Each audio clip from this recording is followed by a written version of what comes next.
So I 3D printed a 1969 Ford F-250 for my axial SCX6.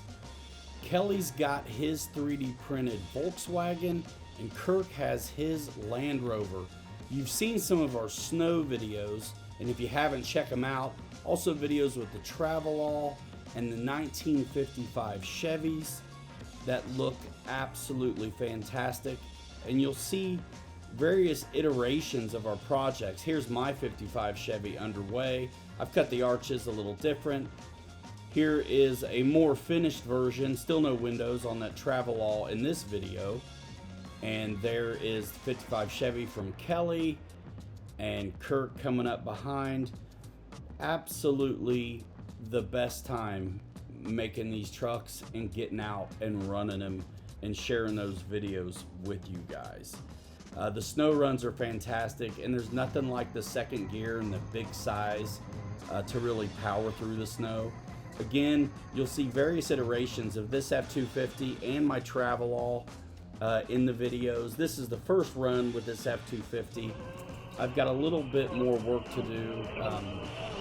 I'm going to cut the arches on the back a little bit more, dress up the bed, but I'm really happy with how it performed. And compared to my Travelall, this F-250 is really the lowest center of gravity rig I have. Beat on it pretty hard, broke it up. This was the initial inspiration for me pulling the trigger on the F-250 file, which is only like $20. Andre Bezrodny is one of my favorite creators on Cults 3D, and his files are fantastic. I chose the 1969 F-250. I've done some other files of his and printed them into either 10 scale or 6 scale trucks. You could do 24 scale as well, as long as you're willing to experiment and get it right on the wheelbase. This half of the cab I printed, you know, basically straight up and down the way you would see it sitting on its wheels, and you can see the lines that it creates on the roof. Knowing how much sanding and finish work I'm going to do anyway, I will sometimes reorient the print so I can save on time and filament.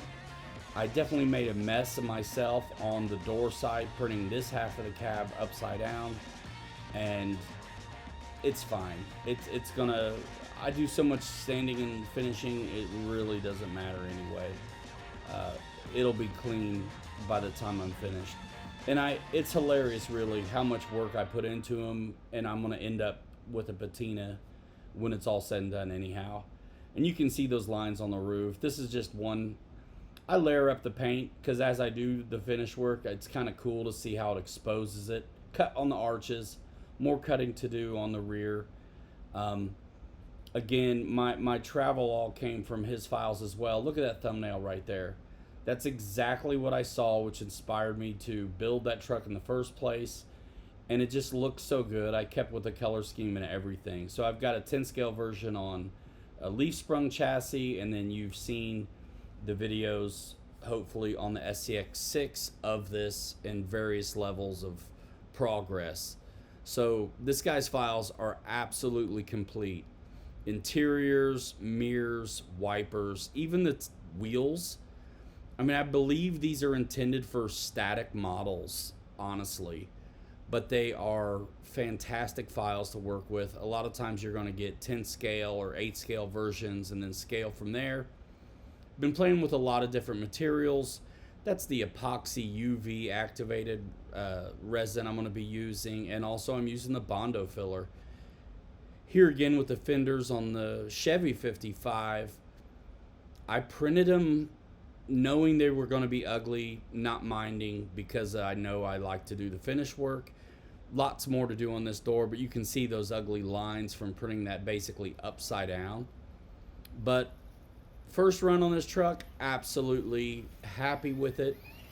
My best lowest center of gravity truck that I have on the 6. There's the Bug from Kelly, and there's the what I call the blackout midnight edition of the Land Rover that Kirk has put together. Absolutely fantastic. So stick around on the channel. There's going to be more on the completion of this F-250 and other projects in the future. Check out the RC Truck playlist to see these rigs that we've been making.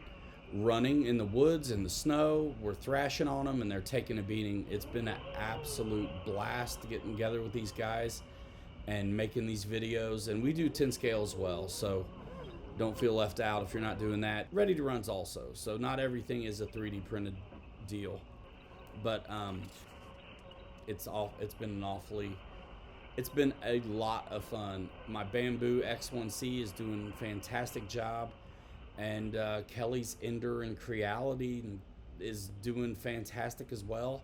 And honestly, whatever it takes to get you in the printer, if it's something that you're looking at, by all means, get into the game. I've really enjoyed the plug and play aspect and how easy it was for me to get up and running with my Bamboo X1C. However, whatever it takes to get you in the game, I say, let's play. Enjoy the rest of the video, and we will see you on the rest of the channel. Make sure to comment. Tell me what truck you'd like to see next.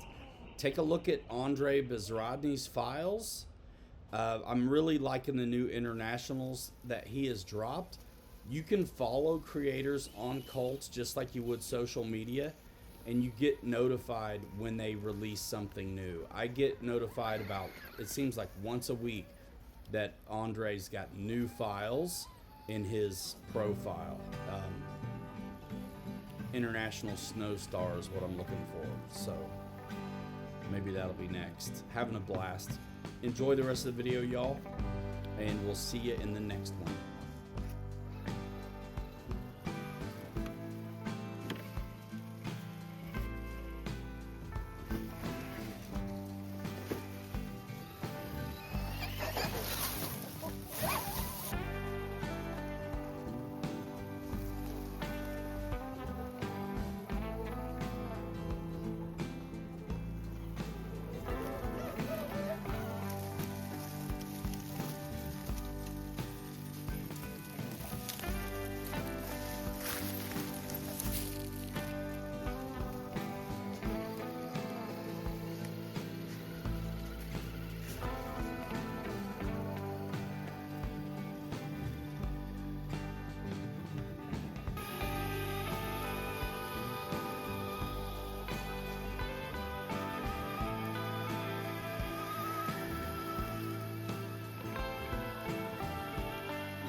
Join us on the show Thursday night, My RC Tiny Truck Fab Garage Show at night, episode live, whatever it is that we call it.